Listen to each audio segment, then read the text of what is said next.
Raw review. We're joined back at it for SG3 and White Wrestling tonight. How are you guys doing? Just living the good life, brother. You know how it goes over here, man. Why? Go ahead and introduce yourself, brother. It's been a good week. It's been a good weekend. I'm good to be here. It's good to be here. Honestly, it has. It's been a crazy week, and we follow up Night of Champions with an interesting opening of Raw. And that is this. Oba Femi opens up Monday Night Raw with his crowns in his hands because he is the new King of the Ring champ. He opens up by saying, you see that reaction? Because at this point, the crowd gave him a great reaction. Mm-hmm. He says, that's a reaction. That's a reception befitting of a ruler. But now you have to give him a reception befitting of a king. So, ladies and gentlemen, your 2026 King of the Ring, Oba Femi. The crowd gives him, at this point, a great crowd reaction. He says, very good. He told Jey Uso that destiny is on his side. He didn't believe it until he steps in the ring with them, and now he's a believer. Now that destiny played out, she's not finished with him. She's still kind to him, he says. He says, ladies and gentlemen, I have a choice, and that has to be made. But before he says anything else, Brock's theme song hits with the returning Brock Lesnar and Paul Heyman that we haven't seen for quite a while. They come out thrilled with the reaction because the crowd went crazy because they weren't expecting it, I'm sure. Uh, they both come in smiling, walking around the ring, observing Oba Femi. Then Brock and Paul come into the ring, and Brock Lesnar starts clapping for Oba Femi. And not gonna lie, Oba looks a little confused here. Brock speaks and says, and here's the thing, guys. Brock speaks. Brock cuts the promo. Whenever Brock Lesnar cuts a promo, that means he's very invested Yeah. in what he's gonna do. Because it's Mhm. not like him to cut a Mm-mm. promo. It's more like, hey, you know what? I don't give a shit. Let Heyman do the work. This time he's like, you know what? I'm gonna get the mic, and this is what he says: ladies and gentlemen, your king of the ring, Oba Femi. My apologies, Oba. I haven't watched the show like everyone else. Everyone knows that I don't, but congrats. That's a hell of a feature. King of the Ring. You know, I was King of the Ring one time, long time ago.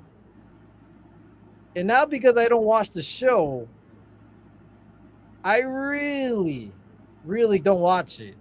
But Heyman here tells me you got a big decision to make. And maybe I can help you with that. He also says you're really good at calling me names, like coward. And they start both laughing, by the way, Heyman and Brock. You also call me a bitch. And Paul laughs as well and says, he tells you, and then he says, he tells me you got a great promo, which I never could have. That's why I got Heyman over here to do it for me. But Oma, you know what they say: talk shit, get hit. And at that point, he low blows him. And then Oma, the big man he is, goes on his knees because, man, no matter what, whenever you get rocked, at least for a guy in that area, you're going to go down. Doesn't matter how big you are. Yep. In that point, Brock Lesnar capitalized, hits an F5, takes them out, and Heyman says, now that's a great promo. And he puts Oba down. As they make their way outside to the ring, back to the entrance ramp, Oba gets up and says, no, that's what you always do. You show up and you F5 and you leave. You say I call you names behind your back. but this time you're in front of me. Guess what? You're still a bitch. You're in front of me. Oh, sorry. My bad. I read that again. Here's the deal. We can play cat and rats forever or settle the score. You and me, one on one at SummerSlam. What's it gonna be? And at that point, Brock says, I accept on one condition. SummerSlam Minneapolis, it's gonna be hell in a cell. That's how we promo Monday Night Raw. Not a bad way to start it. To me, this was the peak of Raw. Okay, I'm gonna be honest. Like after this, it just kind of went roller coaster back. But regardless, what a great opening. What do you guys think so far? Reactions, thoughts. I know we did not get your reaction because you weren't here with us Night of Champions, so we could hear you how you feel about Obafemi winning King of the Ring. So how about we started with you, SJ? Take out the floor real quick. Brother, it feels well deserved. That man's a monster. And honestly, if you were gonna have Jey Uso go over him, it's like it wasn't gonna go well with the fans. Not everyone wants to see Jey Uso win King of the Ring. Okay. So it's like keep him where he's at. He just deserves that to be that. But you're building Oba to be a ruler, a destroyer, a dominant force in WWE, and in order to do that, you have to put on the crown. You have to make him king. I'm just afraid that he's probably going to get the Gunther treatment because don't forget Gunther was King of the Ring, and look at him right now. That's what I'm kind of starting to get worried about. Yeah. So yeah, I agree with you on that. It's not a look. I like this opening. I like the fact that they're continuing the feud with Brock Lesnar. Out of all things, Hell in a Cell. Now, my thing is this: when they announced it right away, it's like, well, is this going to be the main event, and is it going to be more than 10 minutes? Because most of their matches consist of a little bit of time, 10 to 15, and we're done. I want a hell of a show. I want 20 to 25 minutes minimum of a match. Weapons. Break the cell if you have to. I mean, these are two big men. Break the goddamn door. But that's just me. Wyatt, what do you think? Oh man, dude, I'm excited. I really am. Oba versus Brock Lesnar in a Hell in a Cell. Like you were saying, I want this match to be very, very long. I want like a 30-minute match minimum. Like 30 minutes, 35 minutes. Yeah, go up top of the cell. All I care. I go up there and do some work and like maybe throw him off the cell or something. That's where you're gonna get the pop with this match. One could only hope, but I highly doubt Brock. I hardly doubt they're going to go all the way on the top. But I get what you're saying. I just want to see some cell door getting broken in finally or something. You know, the whole old school, something like that gets breakthrough. But that's just me.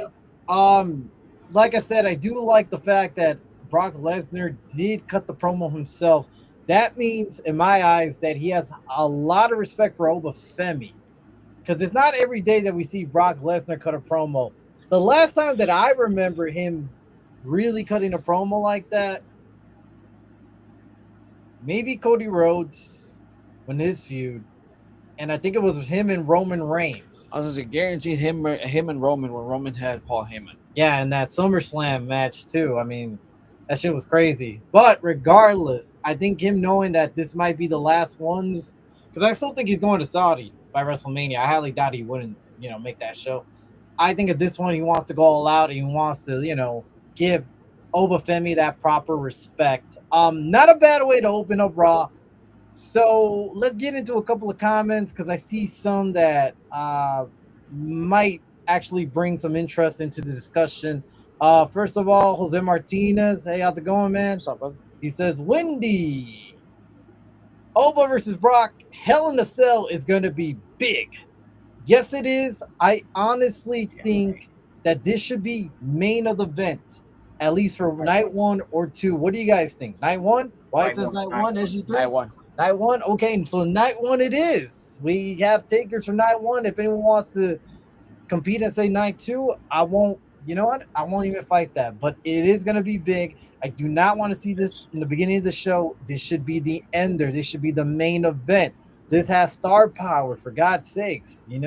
Has one legend in the future of WWE on the other side. Literally. So we also have Nick. Nick, haven't seen you in a while. What's up, Welcome brother? back, man. Oppo Saudi show. Okay, that makes sense for Nick. I mean, I'm not gonna lie.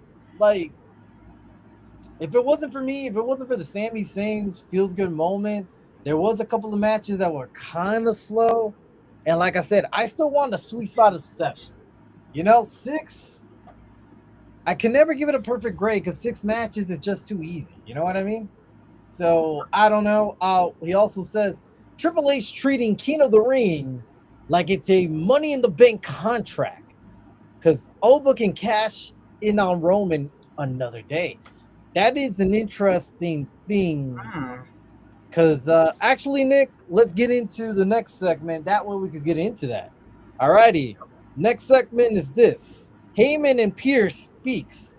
Heyman says, if you don't make it a t-shirt, you're out here losing money. So I think he's talking about the whole, you know what they say, hit and whatever it is, whatever Brock said. And at this point, he says, yeah, Pierce, because he says, the higher up, they're going to be happy with you, Pierce, because this is a hell of a main event. And Pierce says, yeah, I know. I would just like a heads up, Heyman. Heyman says, well, here's your heads up. Slimmer Sam is going to have a match of all time as the main event. Think about it. Brock versus Oba Femi. Hell in a Cell. Heyman says, you lost your voice, huh? I'll say it for you. Thank you, Heyman. And he walks away. Well, he's about to walk away until Theory comes out saying, what you doing, wise man? I didn't think you were going to be here. I have a match tonight. Didn't know you were going to come out. You want to come out with me? By the way, you didn't answer my calls, Paul. And then Paul says, you didn't know I was going to be here, huh? And he says, no. Says, well, now you know. Then he just leaves him, man. High and dry, confused. And Pierce says, what was that all about? And Theory says, I don't know. Pierce says, I'll be back. Hold up. I'll hold up a second. Then he says, what? You know what? I won't be back. And so he leaves, and Oba, he puts this. He talks to Oba because Oba's out here. He looks hurt, obviously. He just got attacked. He said, this is unexpected. I just want to make sure to hear it from you. And Oba says, I want this, and says that the title could wait for another day. It's always going to be there for the taking when I want it. And this is what Oba says. And he says, Pierce, make it official. Pierce says, Oba versus Brock Lesnar at SummerSlam. Oba says, yes, needs to happen. Need to put an end to it. I'm going to be the one to put the end. You need to make it happen. And he walks away. So that being said, he says that the title shot, it's going to always be there. So do you guys agree with Nick over here saying it's treated like a Money in the Bank contract when it really shouldn't be? Do you agree with this, or do you think it should have been challenged right away since Io Sky is challenging Liv Morgan? I thought it was always a King of the Ring challenges a person at SummerSlam. It's always been a tradition, pretty much, or at least in the next following pay-per-view. Yeah, which is SummerSlam. Why? What do you think? I kind of agree with Nick. They're treating it like a little bit of the Money in the Bank contract. Yeah, it's like if you won the King of the Ring, it's always been like you got to challenge the world champion at SummerSlam. It's always been like that since the first time they started it. So, and your guys is not wrong. I've seen a couple of SummerSlams, and I remember the King of the Ring champion facing off, getting his shot. It just makes more sense. This ain't Money in the Bank, all right? This is get your shot, get your title right now, you know? So what happens when they face off? We're going to get this title match in the next following pay-per-view where it's not as big as SummerSlam. What do we got next after that? WrestleFest? Oh Or no, Lord. WrestlePalooza. WrestlePalooza. WrestleFest. WrestleFest was a good fucking game. I'm talking about WrestlePalooza. That's what I meant. So we'll get it at WrestlePalooza at that point, and that's gonna be Remember, a hell of a main event. top 5. Top 5, right? top 5. Comment from Nick says Triple H is going to be out of creative in less than 12 months. No.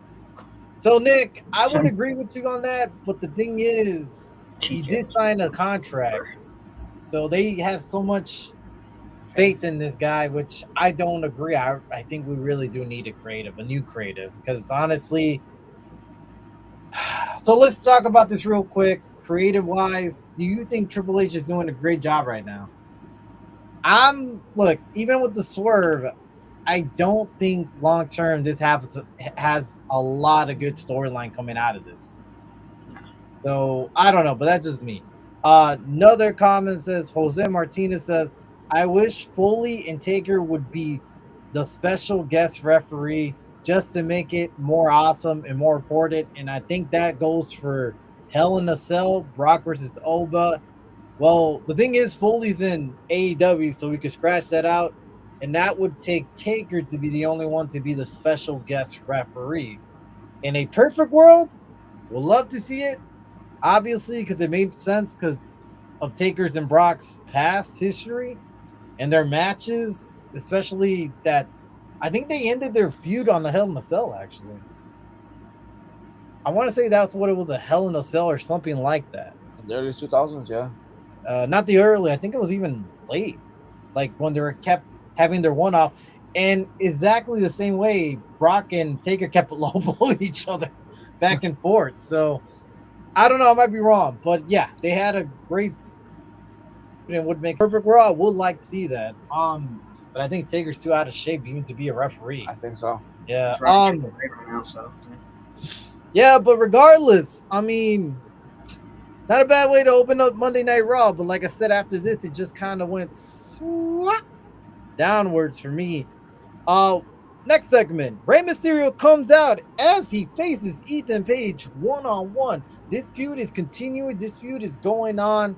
Honestly, look, I'm just gonna say this. Rey wins by hitting a 619 and a frog slash for the win. Clean, right to the point, no interference. So my thing is this: where is the storyline going to? Because it had no storyline progression today. It made no sense why we even had it. It's a filler match, which it kind of sucks knowing that it's Ethan Page and a legend like Rey Mysterio. We had no storyline at all tonight. What was the deal even to have this? You know, did anyone get a follow up? Did anyone know the next route here? I didn't. I didn't even see Rusev at all today. No, I didn't even see Penta or anybody else follow up with them. So it just doesn't make sense. You know, it's just another filler match, and these guys are treated like a joke in a way, in my eyes. Any comments on this? Nah, bro, 100% agree with you. I feel like they're being treated like jokes, and there's just not much seriousness behind their feud. Yeah. So on to the next segment. We then see Dom and JD looking for Danhausen.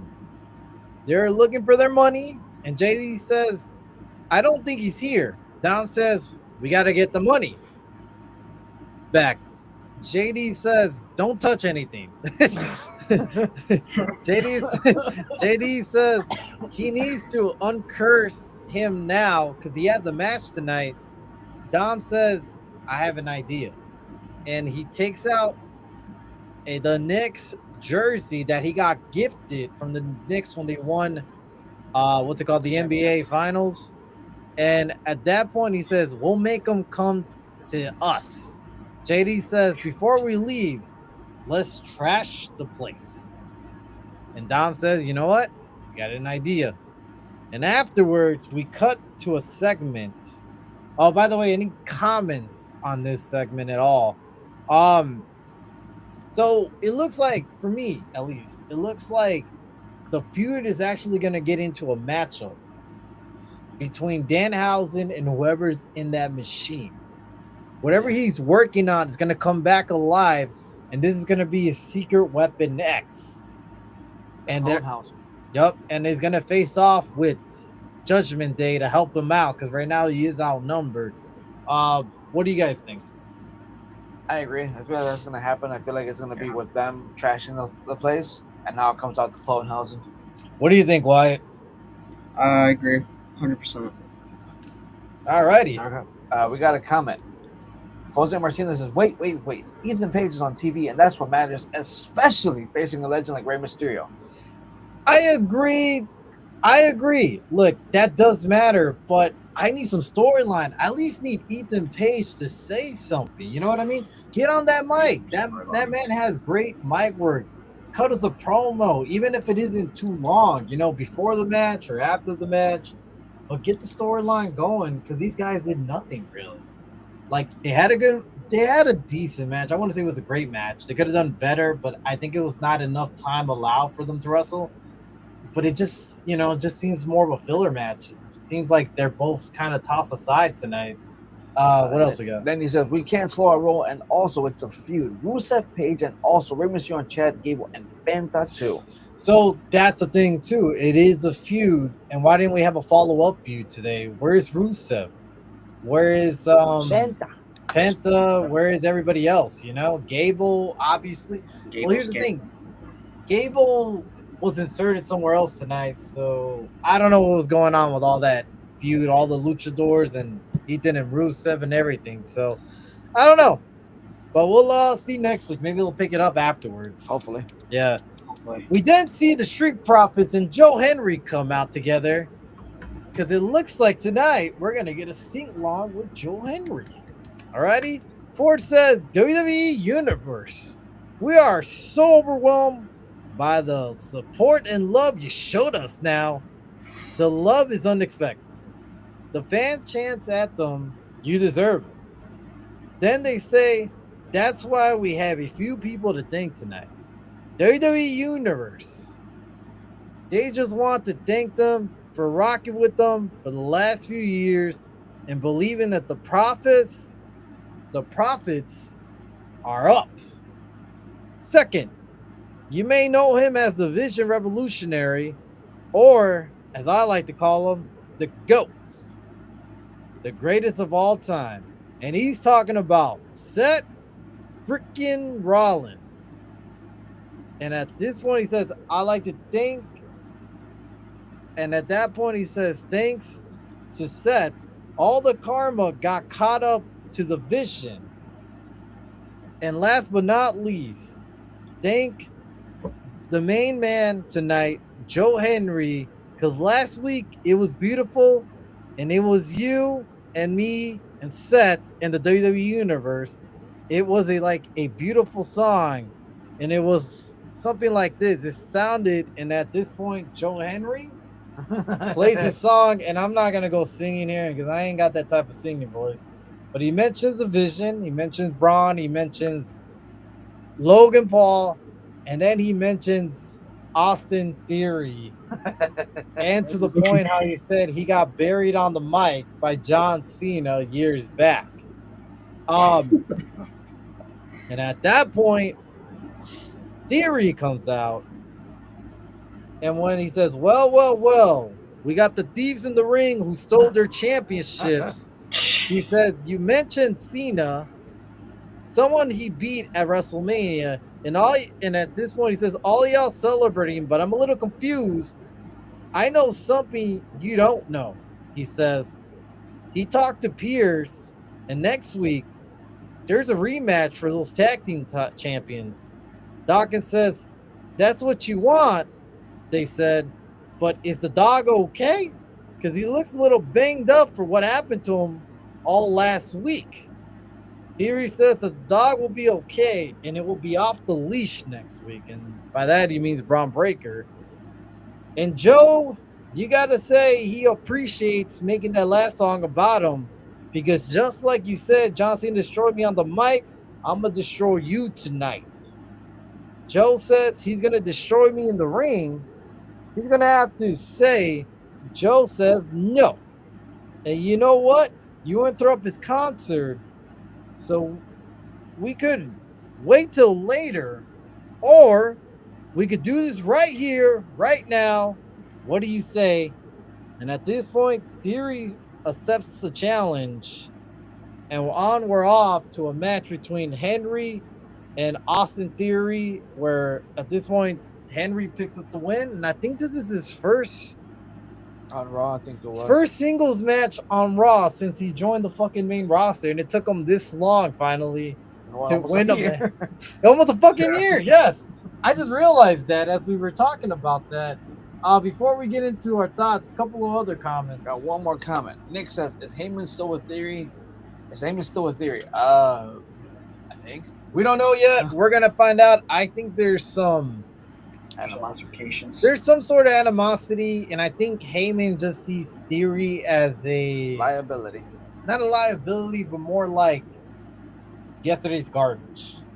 Where there's a future of Logan Paul, there's a future of Braun.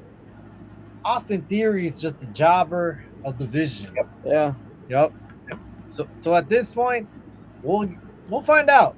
We'll find out how things are going between them, because right now it just seemed like Theory was basically the lone wolf of the Vision tonight. What else we got? Hey, did you guys see John Cena's hair transplant?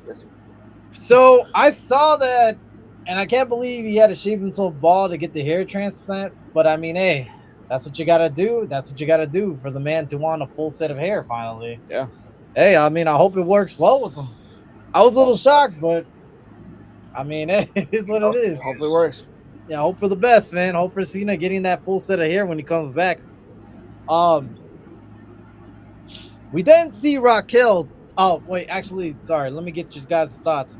Overall, in this whole segment between Henry, Theory, and the Street Profits, what do you guys think? I didn't really think much of it. You know, it's just that it didn't seem like the chemistry was all there between everybody tonight. It seemed a little off, and it seemed a little off because Theory didn't have Logan Paul. Theory didn't have Braun Breaker. Didn't even have Paul Heyman on the side. So it's like, it just seemed like he was outnumbered, and it just didn't make any sense as a heel going in against the faces. Is it just me, or the psychology wasn't there tonight for him? 100% agreed. For him, agreed. It wasn't there for him. However, for the Profits and Joe Henry, for them to do what they did, spot on. Good point. Good little spot. Sing along was nice, but the whole Theory coming out just did not feel like very much invested. Why? No. What do you think? The little concert part. I enjoyed that. I enjoyed it. The Theory coming out, it just seemed off. It really did. With It him does. not having Logan Paul and all the other Vision members. Yeah, it does seem off, and it just didn't make any sense. It just, like I said, without the other Vision members, it just doesn't feel the same. And the issue is, once again, that you have a lot of Vision members banged up. Hell, even Braun Breaker might be banged up sometimes. Yeah. You never know. Yeah. And with that being said, it just makes everything very lackluster. When does Braun Breaker come back? Who knows? I mean, only time will tell whenever he's ready to come back. As he's ready to come back, as he's ready, he might be ready to get out once again, because the man cannot stay, not Healthy. injured for a whole, year and all.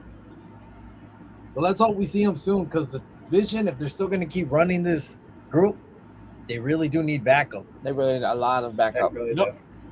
Alrighty, let's get into the next segment.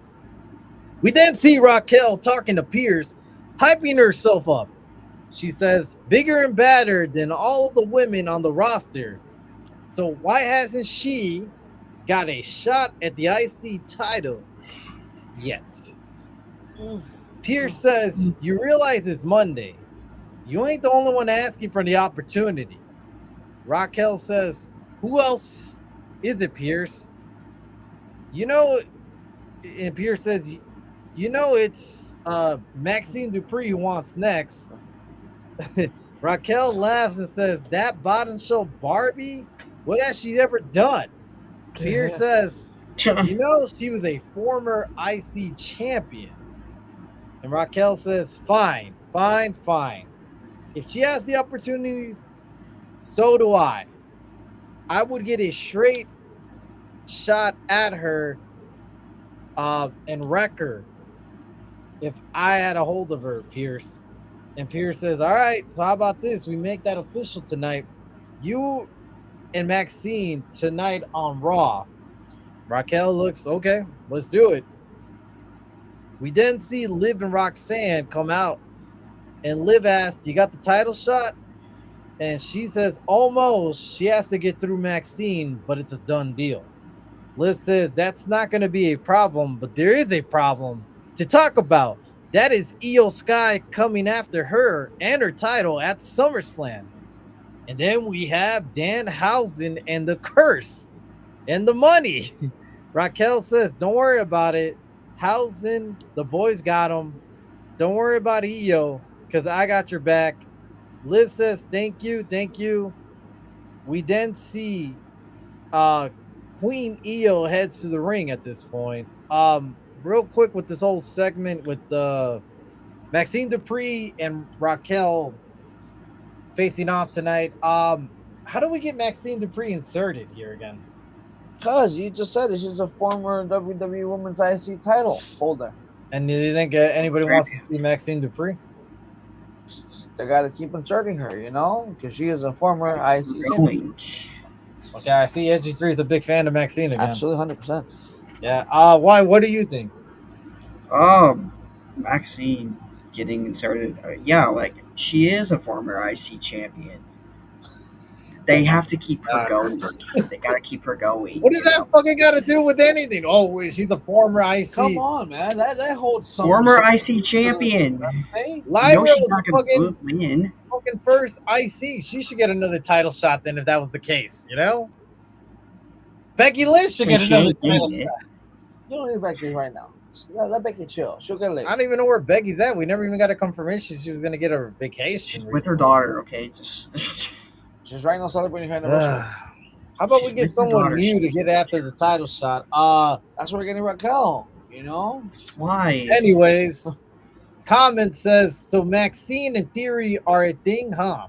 So apparently so. It looks like apparently they have some sort of relationship, whether that's outside or inside, and I'm not sure what's going on with that just yet. We did get some little bit of preview later on tonight that we're going to talk about, actually.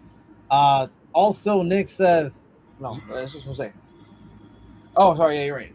Yeah, and Jey Uso was a former world champion. Never again. See, that's what I'm talking about. Just because they were former champions don't mean they get another contender shot. Back on the line, you know? So let me ask you then, why did Jey Uso get another shot at the King of the Ring? He went into the tournament. He beat the person. He qualified. And then he got his ass beat by Obafemi. And I had no issue with that. I let Morgan get a Queen of the Ring shot. She wasn't a former. She is a champion. So why is she? What do you mean, why is she? Why is she in the tournament? Once again, she's not a former. She's a champion. We're talking about former. That's why, man. Maxine's former. That's no common sense there. The difference is Liv's actually champion. Maxine is former. Is Liv champion, though? Yes, she is. Really? Because she's defended how many times? Doesn't matter. Champion. Once again. And now she's going to defend it at SummerSlam. Anyways. She had that since what? April? Good Lord have mercy. Okay. Regardless, once again, former champion. Anyways, former champion. So former champion. I agree with Nick. Just because Jay was a former champion, never again. Next one. Coming straight forward, Mercedes posted a pic of her versus Bayley for Wrestle Dream in October. Honestly, if Bayley's last feud with Lyra, I don't mind having Bayley in AEW. Time for her to get a fresh start. So actually, I like the fact that you brought that up. I saw that pic. Obviously, it was Photoshop.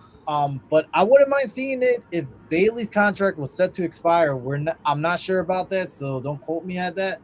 If it is next year, I would like to see her joining AEW and having a feud against her Mercedes to reunite that fire that they once had before. I think that does great eyes for the promotion of AEW.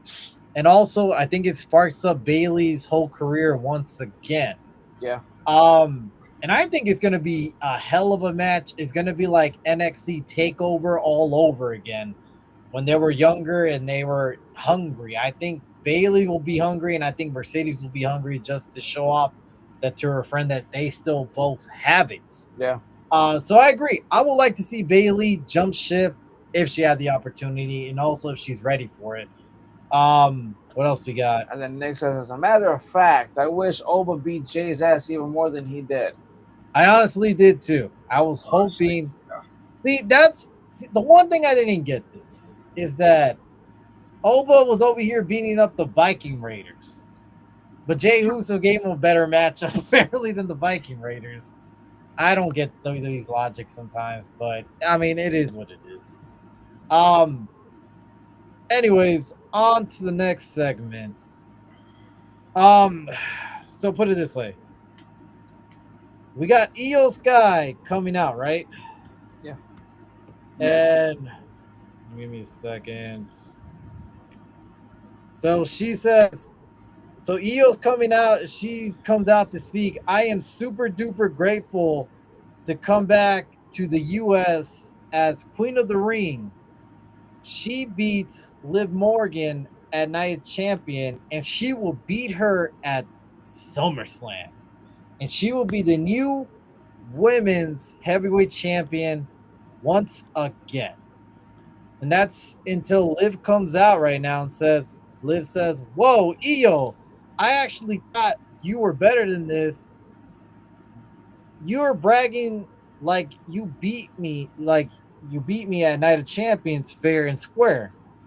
And it's making me sick, she says. You got lucky, and the only reason that you beat me is because I got cursed by stupid Danhausen.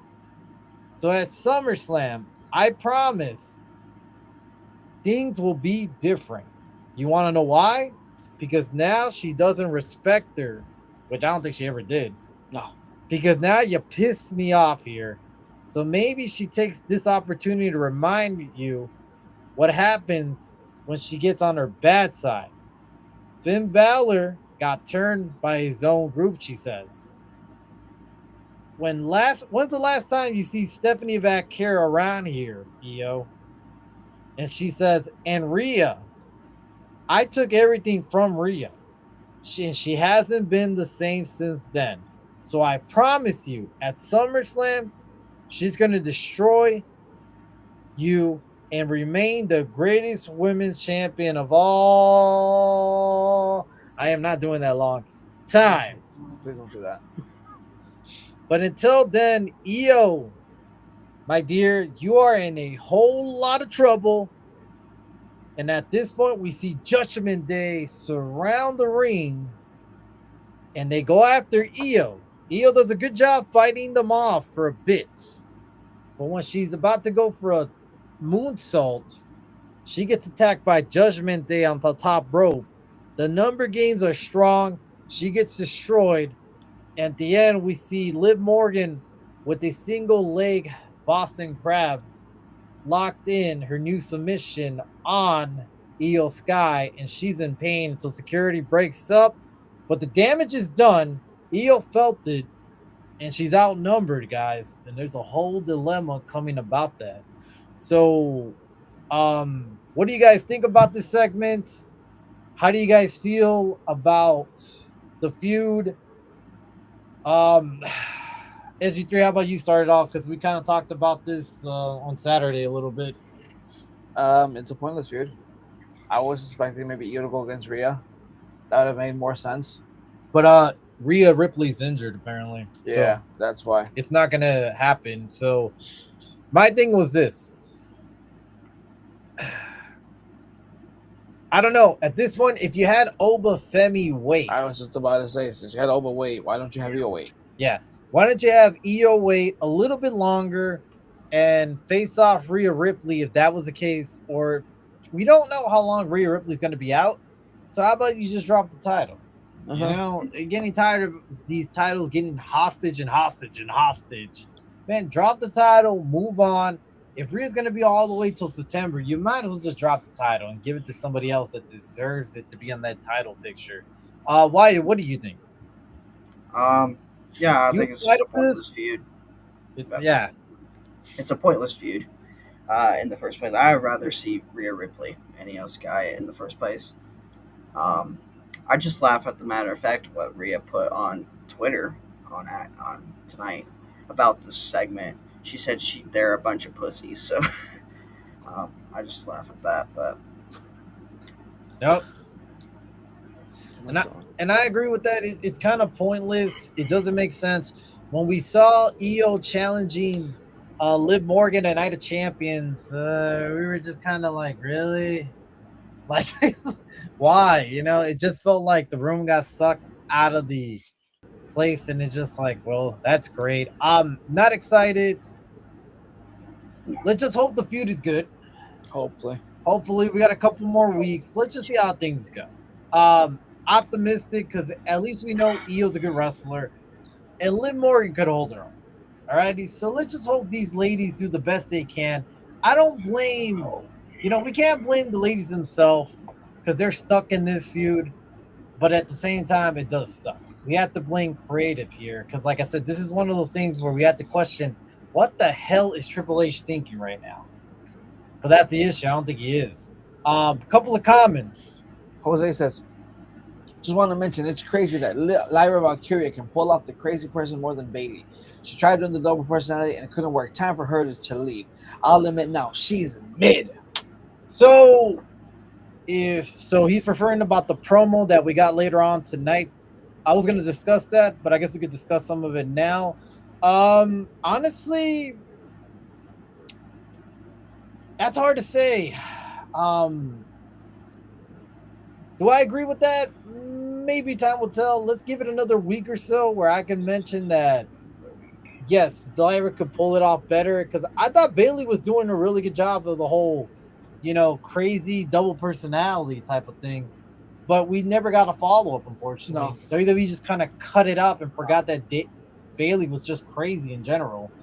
But as we saw the promo for Lyra, I thought it was a really good promo. It was. The way she looked very scary. Very like, I didn't sleep for days because of, because of this type of thing. So, yeah, I mean, let's just give it a couple more weeks. And I feel like we could make a really good decision then if she does pull it off better than Bailey. What else we got? Zach Uso Yeet says, hi, brother. How you been? Oba Femi versus Brock Lesnar at SummerSlam. Hell in a Cell. Yep, that's the talk tonight, guys. Oba Femi versus Brock Lesnar at SummerSlam. That's a hell of a match. I think that should be main event, and I think we could all agree on that. Yeah, honestly, if you guys want to give a prediction, you guys think Oba Femi, Brock Lesnar, anybody, even the chat, what about you guys? What do you guys think, real quick, predictions? We could change our predictions, obviously, when we get closer, but I'll stick with Oba Femi. I think Oba takes it. Why? I think Oba. If you want to keep Oba dominant, you gotta go with Oba.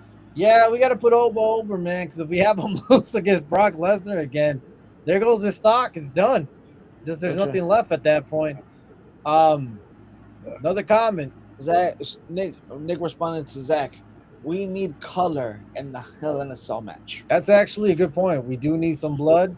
Yep. We need some blood. We need something, man. We need something to be like, damn, this match was really good. This match deserved to be main event. Literally. Blood. Yep. We need doors getting broken. I mean, we just need some crazy stuff going on. We need everything. Yeah. But yeah, we'll see by when we get closer to that. So LA Knight comes out tonight to face off Jimmy Uso one-on-one. But guys, here's the thing. We were blessed tonight to have the Yeet Man himself come down from the crowd, get his ass into commentary, and comment throughout the whole night for us during this match. Actually, he wasn't as gassed out tonight, but then again, that's because he didn't yeet as much. I feel like he just came in and sat down right away. So let's put it this way, man. At this point, we have a stare down between LA Knight and Jay says, "What's up?" And LA Knight says, "I see you come out like this. I just want to make sure you sit there in your seat because you don't want to do something you're gonna regret later. And then Jay says, "All right, let me learn something." And I don't know about you, man. This was the start of what the fuck is he saying? Let me learn something. Like, if that's not kind of cringe, I'm like, I don't know, man. This is what I'm like. Well, this is gonna be some good commentary because throughout this whole commentary, we got Jay talking about family barbecue, OTC, yeet yeet yeet, and more yeet. I mean, this commentary was gold. I'm not gonna lie. It's better than CM Punk. Yeah. I don't know, man. You gotta hear this shit. It was really bad. I mean, Jay. At some point, Jay gets up and starts talking to the ref, telling him, "LA Knight's pulling his hair. He's cheating. Come on, ref." While they were outside in the ring, LA Knight pretends to toss him to Jay and pump fakes him instead. Jay says, "You think you're funny? Well, you ain't gonna pump fake me." And then Michael Cole says, "I think he just did." I don't know, man. I thought Michael Cole was a lot funnier than Jey Uso on this one. LA Knight then throws Jimmy inside and big boots Jey Uso out cold. And then LA Knight goes for the elbow on top. Then Jay comes back up to the ring. LA Knight hits him, but Jimmy from behind rolls him up for the win. 1, 2, 3. Jimmy Uso picks up the win. LA Knight's angry, so he starts attacking, Jimmy, and eventually Jey Uso comes in to help out his brother. But while he's helping up his brother, Jimmy Uso gets back up onto the ropes. Out of nowhere, we see the younger brother, Solo Sikoa, come out and give his brother Jimmy Uso the spike and takes him out. While he gets out of the ring, Jay looks at Solo from the crowd, angry, but out of nowhere, LA Knight hits him with the BFT, take his ass out. All of the members of the Bloodline are out while LA Knight and Solo are staring at each other, and LA Knight has that confused look on his face, as this was the follow-up from SmackDown, where Solo says the enemy of your enemy It's my friend. is my friend. And that's all he wants, as LA Knight still doesn't trust Solo. But Solo kind of made him like, "Hey, you're going to have to trust me because I'm all you got now." Yeah. Yeah. So this part, it is getting interesting to It see is. where the heck this is all going to. I got tired of the MFTs, but we got rid of the MFTs. Now we just have Solo Sikoa and LA Knight. Both guys hated each other, but now this odd dynamic duo might be working together. What do you guys think overall? Let me start off with this. What do you guys think of Jey Uso's commentary? It's fantastic. Best one we've ever heard all. It's fantastic. It was yeet. The man, all he did was talk about barbecue, yeet, yeet, more yeet, OTC, pump fake. Honestly, I'm hoping we'll never have to hear Jey Uso on commentary ever again. And I still don't understand how they think that this guy's a lot better than LA Knight. I think LA Knight on commentary would have been thousands of miles away than Jey Uso. But regardless, they're all into this guy. I don't know why, but I honestly hope this is the last time. As far as Solo Sikoa coming out tonight, how do you guys feel about that? It was awesome. That means that you're looking at. I expected it. Oh, he expected it. I didn't expect it. I didn't expect it to. I mean, we thought they were going to be working together, but eventually down the line, maybe on SmackDown, but I didn't expect it for Raw tonight. So it was good to see Solo Sikoa did coming out and helping him out at this point. And honestly, I can't wait for SmackDown to see if they interact once again. So We haven't said it in a long time. yeah. What else we got up here? A lot of comments. Zach says, "I gotta see F5 on steps." Okay, that would have been nice, actually. Okay. Nick says, "Hopefully WWE doesn't do some BS and calls a DQ inside the cell like they did with Rollins versus Wyatt. Held in the cell, laughing my ass off." You guys remember that? Yeah. Oh yeah. I- I don't want to go back. Honestly, that I felt like that was a Vince McMahon call. That For was. the people that want Was. Vince back, You keep Triple H on. I don't care. I don't care. I want Triple H and Vince out of WWE. Let's get someone new. We don't have to have none of those guys anymore. It's a new era, like Triple H says. It's a new It's a era. new era. What else we got? Zach says, I'll say 4 things we need in the match: blood, steel steps, turn, thumbtacks, wrench. So have we gotten any thumbtacks in WWE recently? No. I don't remember the last No. time we had thumbtacks. Steel steps, I could see. Wrench is an odd weapon that they will use. Blood, steel steps, I could definitely see. Thumbtacks, I haven't seen for quite a while. And wrench, it's always been an odd weapon, Yeah. you know? So I would like to see it. Don't disagree, but I don't think it's the likelihood of happening. What's the next one? Nick says, and well, he responds to Zach, and Brock getting chokeslammed onto a flaming table. We need attitude. Was that attitude? I thought that was more ruthless aggression. That was ruthless aggression. ruthless Aggression. aggression. That was more of that, brother. So regardless, we have not seen a flaming table for quite a while. So someone needs to play with some gas and matches during this match and let that go on. Let Paul Heyman do it without getting on fire himself, you know. So I would like to see that happen. Of course, we all do. Zach says yes. What else we got after that? Nick says, Imagine Jey Uso and Jimmy Lawler back in 1999. Epic commentary team. Not. Jey Uso and Jerry Lawler. That is an awful combination. Look, I like Jerry Lawler, but I never thought he was that great in commentary. I thought because of Jim Ross, it was great. Yeah. Yeah. Ross was the best. And Jerry was always the funny call it. The comedy act. Yeah, but he was always more like the second guy, but like he was replaceable. You could have put anyone there. You put Paul Heyman there, and he did a great job with Jim Ross. Yeah. You know, anyone could have just filled in that role, really. I'm not taking away from Jerry Lawler because I still think he is good. But at the same time, imagine him and Jey Uso would not make sense. It would never make sense at that. No. Nah, it would have been bad commentary for sure. Even I think Zach agrees. No eat. What else we got? Nick says if the A and LA Knight stood for Anoa'i, Nick Knight would have been undisputed champion by now, multiple times. So Nick, Multiple times. here's the thing, Nick. All right, and you guys tell me if you guys don't agree. We had Sami Zayn win champion, the ultimate underdog.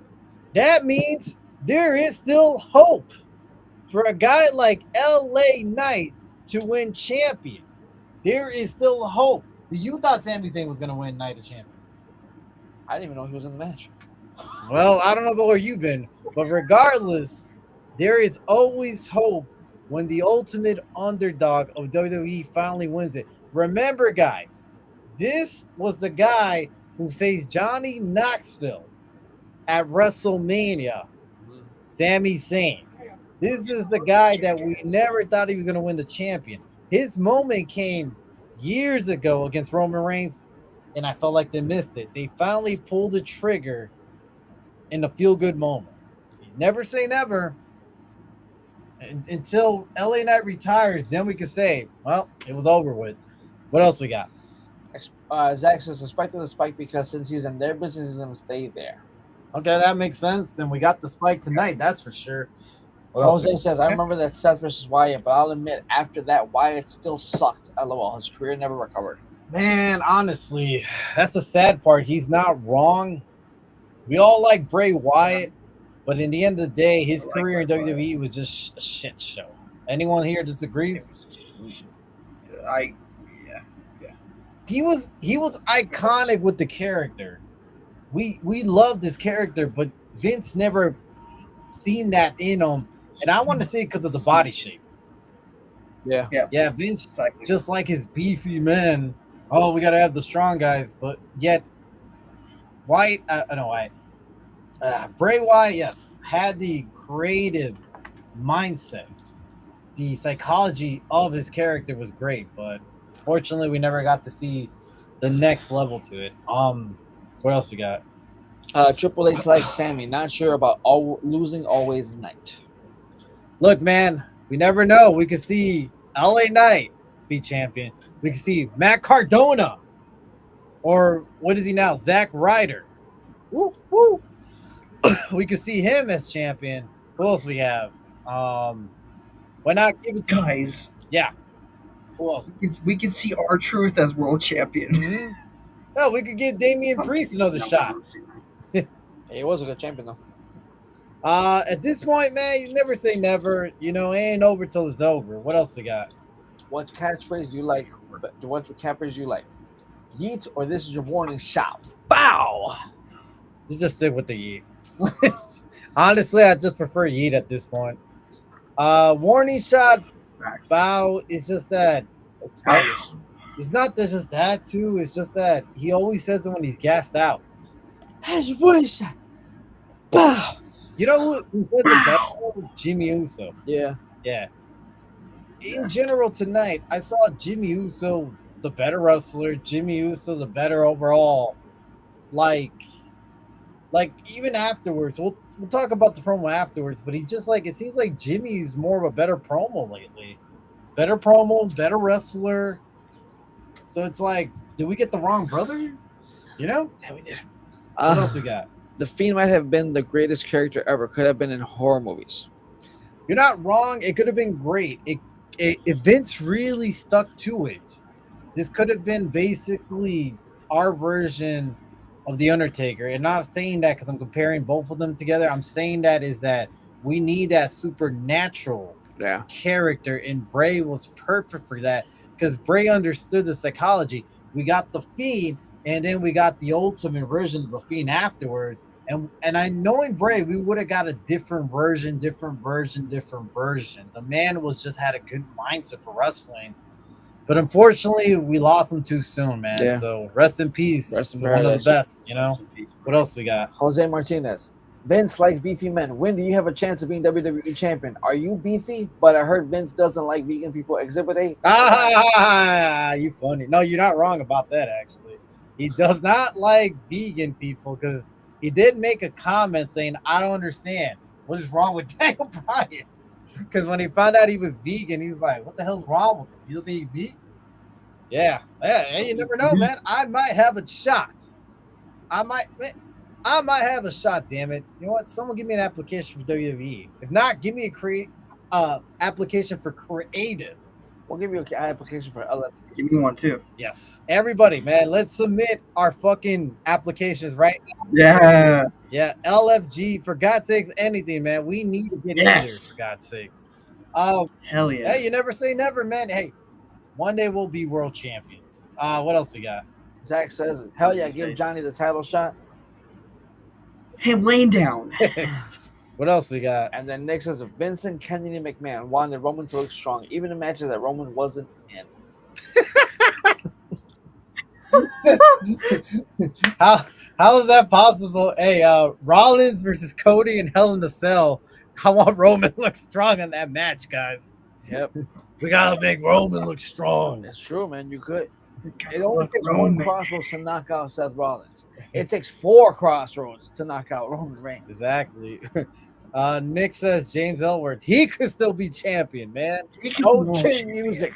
No chin music, man. Who's another guy? What's his name? Any of the guys from the Alpha Academy could be champion. Otis could be world champion. Tosawa could be champion. He had a chance. Chad Gable still has a chance. He had a chance. You know what? Actually, if we really, if the WWE really invested on Chad Gable with the momentum he's having, I could see him as a good world champion. He'd be great. Yeah, I think he's perfect. Great. Just because of his fucking height, I feel like they don't want to give him a chance. Because remember, Vince did call him Shorty G. And I feel like that's what stuck to him, unfortunately, in a bad way. I forgot about that name. But regardless, his wrestling on fucking point. It really is, man. What else we got? Yeah. Hell Torito. Yeah, that too. Hornswoggle. Hornswoggle, yeah. I mean, that is a son. Just lay Johnny on Sammy. Oh, there we go. Bring Johnny Knoxville. There you go. Have him champion. Yeah. I mean, Wait, hey, One more time, Johnny. David Arquette was champion. Don't forget that. hey, at that point, it's a good way to Yeah. promote Jackass, whatever it is now. The last one. Last yeah, one or Jackass. whatever you call it. Yeah, because at this point, it was too many movies. But hey, good scenarios, guys. Good comments. Appreciate that. Thank you very much for all that. Keep it going, man. I love these comments tonight. Alrighty. So after this whole match, we didn't see a video playback of the altercation between Nick Aldis and Gunther after Night of Champion, with Aldis getting pushed down to the ground by Gunther. After that, we do have a couple of comments of the video where we hear that Nick Aldis is being under investigation after this incident. So that's an interesting theory. We also got mentioned before that we got brought out of Nick Aldis' past of him being the NWA champion. Mm-hmm. So when I say that is interesting because in my idea, I feel like if Nick Aldis is being under an investigation and they're bringing up his wrestling past, do we get Nick Aldis in the future returning to wrestling, returning to the ring just in time for SummerSlam to face off Gunther? Because let's be real, Gunther's been a joke since he's beaten John Cena. Who is he going to face at SummerSlam? A broom. He's not going to face Sammy. He's not going to face Cody because he doesn't have a champion. He's going to face... I can see him facing Nick Aldis, unfortunately. I can see that. I'm not excited. I'm excited to see Aldis back in the ring, but I'm not excited of the feud, unfortunately. Why? What do you think on this one? I agree. I think we're gonna get Nick versus Gunther. Like I said, if you want to sell more tickets for SummerSlam, there you go. Right there, Nick Aldis versus Gunther. I don't know. The entertainment value might come up just because all eyes would be, wanted to see Nick Aldis get back in the ring, sort of way for the hardcore fans. Yep. But a lot of the fans of WWE do not ever see Nick Aldis wrestle before. I have seen him in TNA, for God's sakes. That was good. Yeah. He wasn't bad. He was pretty good. But I just don't see the casual fans, which is most of WWE, being like, okay, let's see what he got, But I don't know. Time will tell. Yeah. It's an interesting feud, but this is the way it's going for Gunther. Unfortunately, the man who retired John Cena, Goldberg, and AJ Styles is going nowhere in WWE. Yep. Thanks, Creative. Once again, comments real quick. Firstly, Nick says Eugene would have been a greatest world championship of all time. of all time. Yep. Oh yeah. Next to Bubba Ray Dudley. Literally. Jose Martinez is speaking of world champion. What's the most shocking championship win? Jinder winning WWE champion, Edge cashing in on Money in the Bank on Cena, Sheamus, or Sami Zayn? That's a good question. Jinder Mahal was interesting because I don't think anybody never saw this. No. So how about this, guys? Jinder Mahal, did any of you guys ever see him becoming champion at all? Ever? No. Nobody. No. Edge cashing in Money in the Bank on Cena, I saw that happen. I think we all did, in a way. I don't think it was as shocking. Sheamus cashing in Money in the Bank wasn't shocking. How about Sami Zayn? We knew it was going to come. Which then was going to be now? We knew it was coming, but we didn't know it was I'm coming. going to have to go with Jinder then. I don't know about you guys. We were there at that event, Jinder's dude, fine. and I was completely shocked. Dude, the crowd was stunned and they were silent. Like, you really didn't hear a lot of people chant, cheer. If you hear it now, it's probably WWE piping in noise. But no, dude, we were there, and I remember that. They were really quiet when Jinder won. We were just like, what the hell just happened? Well, I was actually cheering Jinder Mahal. You didn't cheer Jinder. I always cheer for the underdogs, man. I was telling Wyatt on the stream Saturday that Sami Zayn was going to win, and he did not believe me, man. Bam.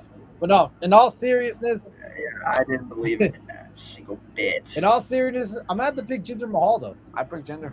Jinder was not unexpected. I don't think anyone saw this man ever being a world champion. But it's a good question. What else we got? Gunther versus Triple H. Gunther retires Triple H from creative role.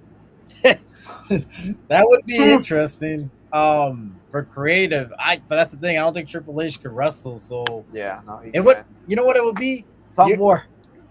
No, I got a better one. It would be an opposed contest. Remember him and Scott Steiner? Oh yeah. Yeah, when they were posing, they were doing the bench press Oh, challenge. that's funny. Yeah, Yeah. that type of Event. yeah. What else we got? Just keep Jelly Roll, ISO Speed, Pat McAfee, Lil Yachty, any other celebs out of SummerSlam. Nick, you just literally cursed the event by mentioning those guys' names on. Literally. Yeah, for the If future. they come Yeah. in, we know what to say. That is all Yeah. Nick's fault for bringing it up. Yeah, you just cursed them, Yeah, we already know. just like Dan Blame Housen Nick did over to Literally. Judgment Day. So, That's Thanks a the lot. San Antonio Spurs. yep. Uh, What else we got? Mae Young. By Nick. Nay Young would have been a great champ. Anyways, she would be. Nick, I remember the phenomenal not Punjabi prison match with Randy versus Jinder, where the Great Khali showed up to help Jinder win. I remember that match, and I remember how remember that. stupid that match was. And Yep. the worst thing about it was it took Great Khali so long to get there because he wasn't able to walk anymore No. like he did before. He didn't look intimidating at all. He looked like, what the hell happened to this guy? And I'm not saying that to downplay Great Khali because honestly, he has a lot of health issues. We know that. But at the same time, it wasn't the smartest thing for Vince to do at the time. It could have been anyone else. Hell, he could have been, what's his name? Heath Slater coming out and saving his best friend. I like the fact that they had Jinder Mahal's music for Great Khali. Yeah, it was kind of crazy too. It didn't make any sense. What else we got? Heck yeah, give Danhausen give Danhausen a chance at the title. Hey, you know what? Danhausen is champion makes more sense. Give Danhausen a I think that was still a lot of merchandise. It would. Yeah, Championhausen? Championhausen. You Danhausen. are cursed. Alrighty, guys, let's get into this Raw review and finish it up here. Chad Gable and Penta seen dabbing it up where Penta gives them the Cero Melo bump. After this, we then see Jimmy and Jay all hurt, angry, calling up Jacob Fatu, saying, "Where the hell you been at all night?" Fatu says, "How many times we gotta go through all this? I only take orders from the OTC, not from you, and definitely not from your punk ass Jay." Matter of fact, what happened tonight, orders from the OTC, I'm going to SmackDown to finish Solo. Jay says, "Damn, that means me and you going, because my way ain't going and not a champion's." Sami Zayn's champ. Now guess what, Oos? He ain't got no challenger right now, and I'm bringing the gold back to the bloodline. Yeet. Fatu says, "Well, I'll see you there." Jay says, "Let me ride with you." Jimmy says, "Hey, don't forget a group text, man." So like when Jay cuts a promo and tries to be funny, it comes out a little bit more cringe. But Jimmy seems like a little bit more perfect timeline. It Like does. timing here. It just seems more sweet, but I don't know. Maybe it's just me. Then we get a scary Lyra promo after this where she says what she did to Bailey, she says she's not proud of what she did, but she's not losing sleep either as well. She bit her tongue for the longest, carried the load, and sacrificed her success because she wanted to bring Bailey to the top with her. Everybody knows I could do it myself, and put her trust into someone who supposedly says she's the best. But there's a huge gap of who I am, who I could be, and she Mhm. never wanted to hurt Bailey, but it felt so good to close that gap just a little bit. So with that being said, guys, it looks like it's on for Bailey and Lyra going into a feud. How do you guys feel about this? This could help elevate Lyra a lot of positive ways. A lot. a lot of positive ways, and I think it's going to be a good way to prove to the world that Lyra could become a great heel Yeah, because we haven't seen that Yep. yet. And she is young, and we've seen her as a face, so it's now time or never to see her as a heel. And Yeah. if she blows this out of the water, WWE just found themselves the new superstar of Literally. the future. So I'm excited for that. I can't wait to see more of Lyra. What else we got for comments? One thing I'm gonna not let Dan have a chance is to date Liv. There we go. Alrighty, Yeah. well, Okay. start cursing Danhausen yourself. You know, Someone's had the petition. Maybe they'll stop the curse. Does it still look like Roman versus Rock for WrestleMania 43? it doesn't look like it to me. So No. I don't think The Rock's ever going to wrestle again. I'm gonna put money into that. I don't see it. I don't care how much money the Saudis are preparing to give The Rock. He makes lots of it. Already. And The Rock's older now, and I don't think he's in ring shape anymore. And I feel like he would have to step away from the movie industry to go do that. And also, we do know he has some sort of beef with Triple H. A lot of beef with Triple H. So I don't think he wants to do it for the business. If Triple H is still going to be there, he's going to do it for the business. If he has his people around to take over afterwards. So I don't think so. What do you guys think? I agree. I don't think he's gonna do it unless it's like, okay, after this we fire Triple H and we call it even. We call it good. Oh, why? What do you think? Yep, exactly. Think the same thing? Agreed. 100%. Yep, 100%. Alrighty, what is the next one? Jey Uso want to be tough guy. Dude, that's the thing. It becomes so cringe like when he's trying to be tough, man. Or when he tries to be funny, I'm just like, I'm a little lost here. What are you trying to do? But I agree with that one. What else we got? I'm calling it Lyra versus Bayley. Lyra wins and have her win. Miss Money in the Bank. If I had to go for a prediction right now for Money in the Bank, it would either be Roxanne, but I'm also really high on Lyra right now because she is the heel, and I can see her getting that. So I'm gonna have to agree with you. I would put Lyra in first, then Roxanne, and then whoever else you guys want that into that mix. But I could see Lyra does winning it, especially now that she's a heel. It makes for more sense for her to get it, cash it in on. Get a world title. Let's say Io Sky wins it. Yeah. It makes more sense for her to cash it on Io at some point. What else we got? Zach says, I challenge Triple H to a match, and whoever wins will be the new person who owns WWE. Talk to TKO. Well, at that point, what type of match would it be, man? You know? Would it be a 3 stages of hell and 3 stages of hell? What about the best of 7 match? Like WCW did that one time. Well, WWE did their own version of it with what's his name that may not be mentioned again, and Booker T, or who else did that? Was it Trick Williams and I forgot Trick Williams, somebody else, and I didn't see. Yeah, best of 7s. There's been a couple of times this happened. But regardless, it would be an interesting match to see. Wherever Triple H wrestles the next time again. What else we got? Why is Money in the Bank so late this year? You know, that is a good question. Why? What do you think? Why is Money in the Bank so late? Yeah, do you have any theories about it? Like, what are your personal thoughts? Like, you know, it got moved a couple of times. Yeah, it did. It got moved from that September spot to October. Yep. I think it's literally stupid. Just you could have just left it and put that Sunday night main event in October. Well, why are we doing this? If it's too late, it's probably scheduling. Their schedule is all messed up or something. So, you know, originally we used to have it in July, and that's why when I saw it in September, I was thrown off. I'm like, wait, when did it change to September?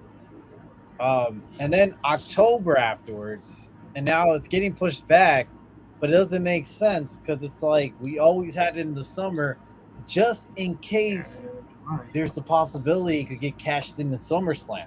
Mm-hmm. But now you don't have that. That was So it just kind of looks stupid to have it in October when it's closer to the Rumble and WrestleMania, you know? I could see that being the reason, though. Yeah, but it doesn't make sense. Like, instead you have a guy running around with the briefcase longer. Now you're going to cut it shorter. The only reason I can see that And I'll tell you why. Because they legitimately want to make WrestlePalooza an actual thing.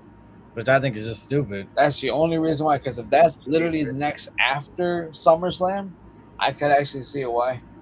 But it's Money in the Bank afterwards. No, wait, sorry. WrestlePalooza it is in. When was WrestlePalooza last year? August, because we were still wearing the short sleeve shirts. No, it wasn't August. It was in It was November. It was late in the year, okay. Yeah, it was November. It was early November, and then we had Survivor Series. So I could then see then at this point, here's why then. You put more emphasis on WrestlePalooza. Yeah, but I still And think it's again, like I stupid. said, dude, I think this is, I'm not a genius, but that's the only reason that makes sense. It sounds in like you're there, saying it's genius. Yeah. it's But, 100% genius, dude. all right, what else we got? I would fire TKO. That's a definitely. I would- agree. I would make LA World Yeah. Champ. That's for sure for me too. Jose Martinez. The best of 5, Chris Benoit versus Booker T, and also best of 7, Cena versus Booker T. Those were pretty good matchups. I'm not gonna lie. I think it was Benoit that got hurt on one of those best of 5s, and I think he had someone filled in. Well, if we're talking about WCW best of 5 between Benoit and Booker T, those were classics. Both men gave them all. If you're talking about WWE's version, I think Benoit got hurt Yeah. and he couldn't wrestle in one of the matches, and I think Booker T won it in the end. Best of 7, Cena versus Booker T, be a good one too. You know, that was a good one too. What else we got? I would make Dan United States champion. Man, I would not bet it. That's not a bad idea for now. You know, like I can see that in the future, him holding a world title. He doesn't need to, but I can see it happen. What else we got? Jose says, what's wrong with Money in the Bank in October? Halloween, horror movies, and pumpkin spice latte. I'm not saying that the month of October is wrong. I'm Yeah, just I'm not saying that. yeah, I'm just saying that It shouldn't be that late. it shouldn't be that late, and at the same time, That late. you do it July because right now all we have in July is Saturday Night's Main Event, That's it. Saturday night's main event. and that's not a pay-per-view. That's more That's a show. yeah, like a glorified, show in a way. So we need something for July. We always had it in July. It makes more sense. October could have its own whatever it had before at this point. I'm even forgetting then. But regardless, I just don't like it then. It brings more attention into SummerSlam because you never know. That person could cash in Money in the Bank early on. Have had people cash out Money in the Bank. Yep. What else we got? WrestlePalooza. Yep, that sounds about right to me. Sorry, I didn't mean to type it again. Yep. You're good, brother. No worries. What else we got? All righty, let's get on to the next. All righty, we got Chad and Maxine backstage where Maxine looks past him, walks away, but comes back and says she meant every word she said last week, but she's sorry for how she handled it. She appreciates the gesture. She knows, and Gable says, cuts her off at that point, says, Maxine, thank you for that, but you don't owe me an apology or forgiveness. Either or. And if it comes when it comes, that'll be on your time, but not tonight. What you need to do is focus what's in front of you, and that's your match tonight with Raquel. I wish you good luck. And it sounds like, if you guys get anything from this promo, it sounds like Chad Gable is trying to mentor Maxine like she should have back in the day. Yeah. Fill it in. It felt like a pretty good segment, good feel moment for it. So I like this. Yeah. And then after this, we did have Raquel come out because she's facing off Maxine one-on-one. So let's just say this. Did anyone see Maxine coming out with the win? No. No. That being said, Raquel picked up the win. Hey. Shocking. Yeah. Was an okay match. Nothing to talk about really here. Raquel basically gets closer to an IC title shot, while Maxine gets back into the line, unfortunately. And at that point, we then see a trashed up place of Danhausen cut into the camera. And Liv says, that's what you get, Dan. Dan says, what you mean? You made this mess? You made an experiment on his lab? And Liv says, "No, you idiot. We trashed it." Dan says, "What did I do to you?" Liv says, "Are you kidding me? You stole $100,000 from us. You cursed Dom, electrocuted JD, and worst of all, you cursed me and cost me Queen of the Ring.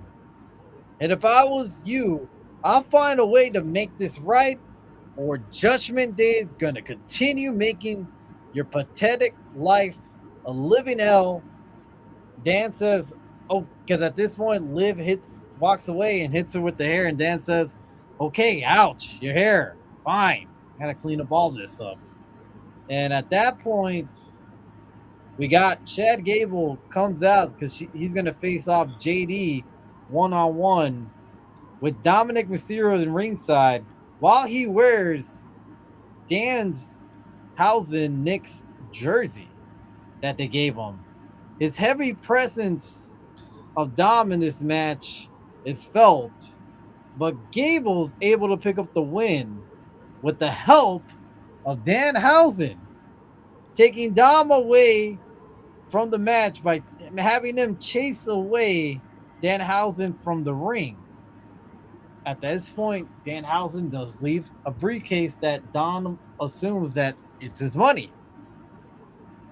But while he was running, chasing after Danhausen,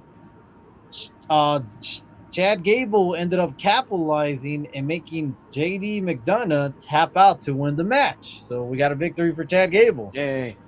Dom comes back to pick up JD. And then at this point, he picks up JD. They go to the briefcase. They open it up thinking it's cash. Pop! Goes powder all over them. Takes them out blind.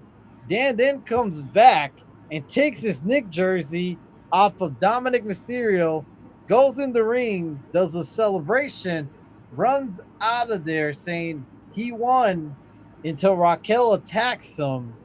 When she turns around, Dan's missing. She then says, "I got the jersey," which she gives to Dom, and Dominic nicely wipes his nose on it. What do you guys think of the segment? That's funny. It's not bad. It's a good comedy spot. I do like the fact that we have the Judgment Day and Danhausen beefing together. Because I feel like Judgment Day wasn't going to do much. No. To have Danhausen be involved is a good way to bring eyes on both these guys. Yeah. And I think whenever Yeah. Danhausen touches anything, he turns it into gold. Yeah. Why? What do you think about this? It's a good comedy moment. To show who really Danhausen is and show all these guys who they are.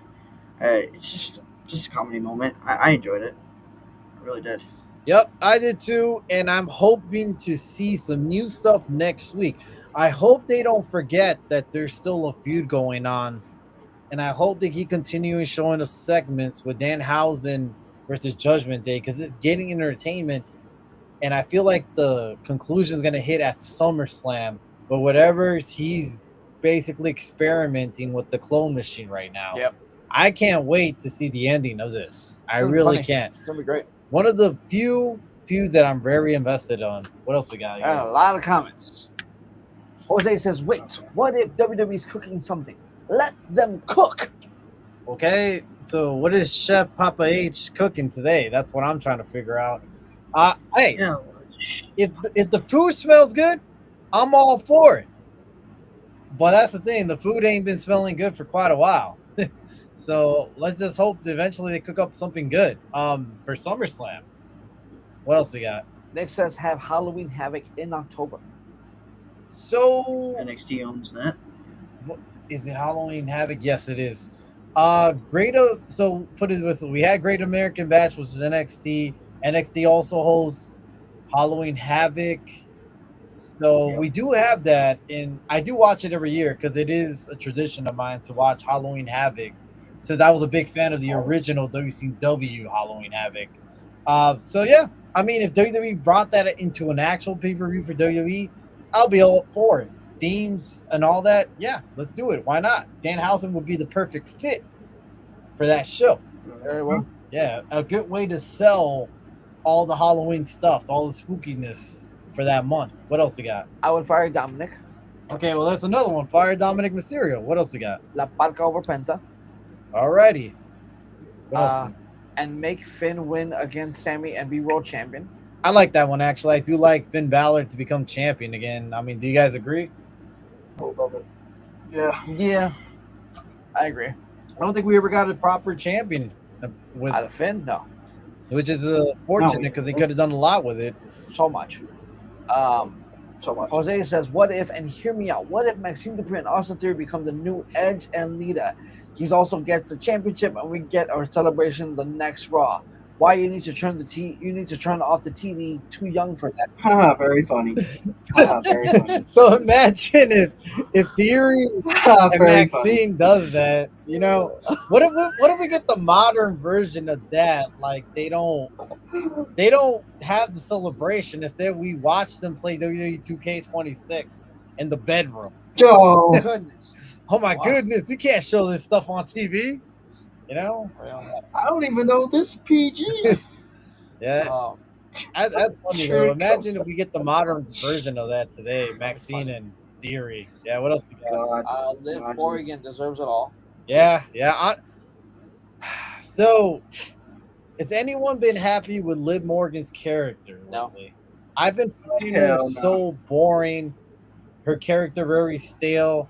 I know she's trying her best to bring the annoyance out, which she expects to get a good crowd reaction, which sometimes she does, but at the same time, it's like you're not in good feuds. You're not doing much. I don't understand where WWE is going with this direction. I will say this. I can tell you one thing. Whenever she comes out on TV, I literally mute her. Every single time she comes on, I literally mute her, just wait for her to finish, and then I unmute her. So you put subtitles to see what she's Nope. saying? I don't even care what she says. I just mute her. Just done. I see. Ever since she started like the whole all-time thing, I'm like, okay, cool, you did it once, it's awesome, and you just kept doing it. I'm like, yeah, no, I just need you to shut up. Yeah, I mean, Like, so okay, put it this way though. For Liv Morgan, you could tell she's trying her best to make something out of it. The issue is, I think she knows that WWE has no fucking creative plans for this women roster right now. Every storyline for the women's It's a repeat. side, yes, it's a repeat. It's been lackluster. It's been shitty. It's like the women's division has been another afterthought once again. But no one's talking about that, unfortunately. But I hope things shape up for her and for the rest of the women in that locker room because they all deserve better. They're all talented and they could do a lot better. And I get it. Some injuries did mess up a couple of storylines, but you have a stacked women's roster. It shouldn't even be like that. On to the next woman. Next woman up. Let's go. Don't forget, pretty soon they're gonna bring up Nikita Lyons, so it's really oomph up that roster. Well, actually, we're still waiting for Blake. Oh yeah, Blake Moore also. We've been getting those promos for Blake. Where the hell she's been at? I don't know. Every week we see something, but we don't see her there. What else we got? I hear some people saying Dan House's gimmick is getting boring, bro. Who said that? Honestly, who's saying that? who said that? I mean, so put it this way: if he starts to curse everybody and he starts doing the repeat and rinse type of thing, I could see it happening. I think Dan right now is in a great position, and I think he's been doing some great promos and stuff. Can I see that getting stale? Potentially, it's there. I'm not gonna say it never is gonna get stale. There is potential to get stale. Anything is. Well, time will tell, but right now I feel like he's in a good spot. What else we got? I would stop Cody from being Golden Boy. That I think would be on everybody's list right away. Right away. And take away trouble music. SG3 is calling you out, man. It's the greatest song of all time, man. I know, man. It should have been already charting the Billboard. Number one. Number one Billboard. I mean, you listen to that shit All from the time, from the bro. morning to the Number night, man. 5,000. So we're blasting that stuff over here, man. I was like, man, that's the Walking morning in, song. Walking in 100%, bro. The greatest Oh of my all. Of all time. Of all time. Well, Cody is the closest thing the company has to a pro wrestler. Is that so? Cody's the closest thing the So, company has to pro wrestler. That's an interesting statement. Do you guys agree with that? no. That's very. Okay, who do you guys No. have the closest thing to a pro wrestler? I Chad guess? Gable. Chad Gable. So I guess it depends how you see it. When it comes to popularity, though, I think Cody's. Cody has a popularity, but honestly, though, no. Cody popularity. But I mean, Cody. he is well rounded. Because think about it, promos are on point. Wrestling's on point. Crowd is invested in it, whether we like to admit it or not. I do agree. Chad Gable's a really great pro wrestler, but I think when it comes to the popularity, obviously Cody takes it. Because the only one I could see differently would be Randy Orton. But that Yeah. if it was just Randy Orton, but he's not around as often anymore. So Yeah. I would say probably Cody Rhodes. I could see that. What else we got? Zach says, "What the f? I would fire both of them then. Okay, might as well. Okay. I'll fire Austin and Max if they do that." What else we got? Jose says, "All right, guys, have a good night tomorrow. Some soccer. Viva Mexico. And Wednesday I turn 30. Good night, guys. Hey, brother, happy early birthday. man. Happy birthday. Have a good night, brother. Zach says, "Also, I'll bring back Chris Jericho." Nick says, "Who would be the top 2 guys if Roman and Seth did not debut and became main event stars today?" That's a good question. Who would have been the top 2 guys? Damn, that's a hard one. Do you guys think? That's a hard question. All right, I'm gonna throw a name out there real quick. Aleister Black. No. I would say No. yes. I would say yes because if you had not debuted as Seth and Roman, this would have been obviously like 2 years later. I could have seen Aleister Black do it because he was a Triple H guy. Not the Aleister Black of now where he's a joke, but the back then he was one of the guys that we thought he was going to be up there. Again. What was the guy that was supposed to come up with them originally? It was Dean Ambrose, Seth Rollins, and I think it was Chris Hero. And I think Punk was fighting for Chris Hero too. So I could have seen that guy. Hell, it could have still been Ryback. Ryback was being pushed during that time, whether we like to admit it or not. Yeah. So I could see it being Ryback. Who else? I mean, it would have been the cheesiest guys, unfortunately. If Ted DiBiase didn't have all his issues, it would have been Ted. Stardust. Stardust. I'm sorry though, but Stardust was always been saying, "This is what I'm going to see from you." Cody had to step away. Yeah. He would never been anything else besides Stardust. He would have been like what Dustin Rhodes was for the WWE, Goldust. Goldust. Not saying they were bad characters, but in the end of the day, they were never going to be champions. What else we got? You think Braun Breaker and Bronson Reed can fill Roman or Seth's shoes? Braun maybe, but not Bronson. Braun maybe. Bronson's going to be your upper mid carder, but Braun Breaker's going to be your main star, and I think he's basically going to fill in Roman's shoes easily. Seth's shoes, I would have to give it to someone else. Who's a young superstar you guys think is going to fit Seth's shoes? That's a hard one. I'm not going to lie. Shoes. Yeah, that's a really hard one. 2. All right, go ahead. Ethan Page or Javon Evans? I can see that. I can see more Ethan, Javon, though, because Ethan has great promo work. Javon needs a lot more Has practice. that bounciness. A lot more. Good question, though. Good question. And then the next comment is, "I'll let Jay and Rhea have a storyline again." You really wanted that storyline to finish, huh? Why? Alrighty. Yeah. So let's get into the final moments of Raw. And that is this. We then see Theory and Maxine, where Theory says, "What was that?" Maxine says, "I don't know. I thought I was ready for Raquel. I thought I was focused." And Theory says, "I wasn't talking about that. I wasn't talking about Raquel. I'm talking about what you said to Chad." Maxine says, "Chad is complicated, okay?" Theory says, "Complicated? Right here is simple. You want to go back that road?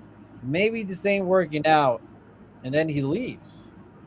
As Maxine looks sad and hurts, we then see Alpha Academy come in and ask, "Are you okay?" Maxine says, "I don't know," and then she just leaves, man. So there is something going on with Theory and Maxine. It's been confirmed.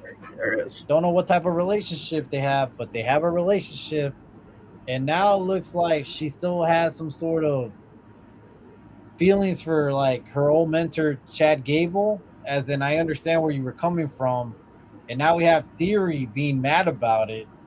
And while she still seems like she's pushing away Alpha Academy more and more, what do you guys think of the segment? At least starting to see it more now. You can start seeing eventually Maxine's going to choose the heel side. I can see that. I can really do see that. Why? What do you think? I see Maxine eventually joining the Vision, uh, as backup. Pretty much, you can tell now it's happening after she told Austin Theory told her to change a little bit, have a change or something. I see it. So embrace your inner dark side. Yeah. It's what everybody thinks, Embrace your inner dark side. Yep. which I agree. All right, we'll see what happens in the next week, Raw. Maybe we'll get a little follow up. Let's read a little bit, a couple of comments, because we're gonna get to the end of the night and the next part. So, I'll let Jay and Rhea. Oh, after that, sorry, who's gonna read it again? Trick Williams. Yep. Could fit South shoes. I Yep. can see that. Yeah. Zach says, and make Javon IC champ because Jason wants to take Rhea to Waffle House. You can Interesting. take girl now. Jay wants to take Rhea to Waffle House. When did that happen? A double waffle. What is your Waffle House order? Nice, nice. Alrighty, guys. Let's get into the main event of the night. And that is the promo between Seth and Roman, which was more of a Seth promo, by the way. It was.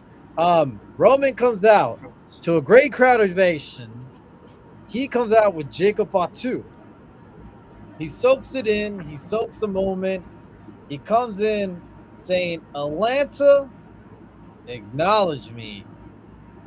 And before he says anything, we have Seth Hogan. Yep. Because he went over Braun Breaker once again, you know? He has to really put, Braun had to put the young generation over once again. But regardless, he comes out tonight. He comes to the ring, stares at Roman Reigns. They stare at each other for quite a while. And he gets the mic, stares at each other once again before he says, "Hello, my brother. 14 years, you and I tied together from this moment, all the way back from the formation of the Shield. You called it fate, destiny, whatever you want. It feels fitting we are here in this moment once again. And in Atlanta City, you are in Atlanta City, by the way, of all cities, that's what he says. And let me say something, he says. You are in possessions of a title that belongs to me. And yes, my brother, it is time for me to collect." Roman laughs at this point and says, "Collect? You just be confused. You're in the back of the line. You haven't done anything too late to earn a shot at the tribal chief." Seth says, "Look, you can play that game with everyone else in the locker room. You can't play that game with me. When it comes to you and I'm always at the front line because everything you have done, you owe me for everything. You have become everything you have done because I own you. I own your ass in the ring. I own you up here, and I own you right here." He points at his title. "And I have in the last 14 years. You want proof? Let's walk it back. WrestleMania 41 triple threat match. I pinned you in the center of the ring and took your wise man from you. Wanna walk it back a year before? WrestleMania 40, I sacrificed myself so Cody could end your reign of terror. Speaking of that reign of terror, for 4 years you were unstoppable. You beat everybody except for one person. I can walk you back even further if you want to the greatest cash in at WrestleMania. I took your main event and you couldn't do a damn thing about it. I have owned you since day one when I put that steel chair in your back and ended the Shield. I'm not here to ask for anything, Roman. Matter of fact, I'm here to give you something nobody else in the world can give you, and I'll tell you why. Everything you say you are, everything these people say you are, that you're the great, that you have done it all, you have won every title, have won every show main event. Your main event record will never be broken. There's one thing in your career you haven't been able to do, though, and beat me. I'm going to be real with you right now. This may be your last chance to close the loop. You and me, we could come in this company together through the crowd, knock down doors. We kicked the old generation through the curb. We made this place our own. We created the greatest generation in the history of this industry. You and me, we did that together. But man, we are much closer to the end than the beginning. And it's just like that comes in the young, hungry new generation ready to take all that and they're going to ready to do the same as they did to us that we did to the old generation. Again, this may be the last chance to do this, to do it again. When it all says and done, you will go down as one of the greatest champions in history. Hell, may as well give you a Hall of Fame show of your own. And I for certainly will be there to induct you, Roman. But if you don't accept the challenge, you may never escape the ghost of Seth Rollins. What do you say, brother, for old time's sakes? Roman says, it's been a long time since I heard any true coming out of you from your mouth, little bro. But you're right. I do want to beat you. I need to beat you. I need my entire family to witness beating you. At SummerSlam, that's exactly what I'm going to do. So I accept, brother. And at that point, they close the show. He drops the mic. He holds the title up. And that's how we get to that segment, the ending of Raw. What do you guys think of this whole segment? Which confirmed Seth Rollins versus Roman Reigns at SummerSlam. The rumors are true. We're getting the one-on-one. And he's right about one thing said. Seth Rollins has Roman's number throughout all this feud. And that is going to keep bothering Roman Reigns unless he finally gets the win at SummerSlam. Are you guys excited for this match at all? Do you guys think its predictability gets you a little bit, You may be excited. You may not be so excited. You might be in the middle. What is up with that? I'm excited because I always have a good match. We were there for Royal Rumble 22 where they had a good match. Roman won by the guillotine choke. So it's going to be a good match. And they always put on, the best head games, the best kind of performances. Honestly, it's going to be a really good match, a good back and forth, psychological kind of match. Okay, why? What do you think? I'm excited.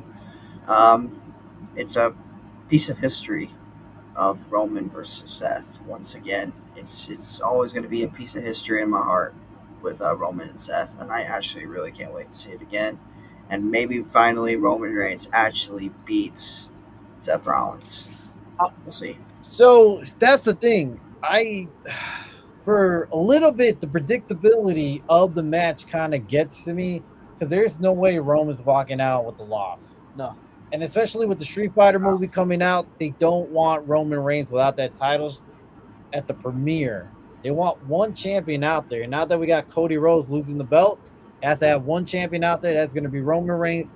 The predictability of it does kill it a little bit for my ratings. Am I excited? Yes. Would they have a good match? Of course they will. These two men have great chemistry together, and they will show that once again. I do like the storyline, how they bring up the past, how everything connects. It's one of those feuds that you could spark up anytime, and it will still mean something. So yes, I'm excited, but the predictability kind of brings it down. So I don't know. We'll just wait and see what they do for the next couple of weeks in their storyline. And if Roman shows up every week and has a promo battle with Seth Rollins, I'm interested to see this. I really am. This will be one of those ones that invests me like Punk versus Roman did a couple of months back. So I'm excited. We have so far, guys, 2 matches to be confirmed.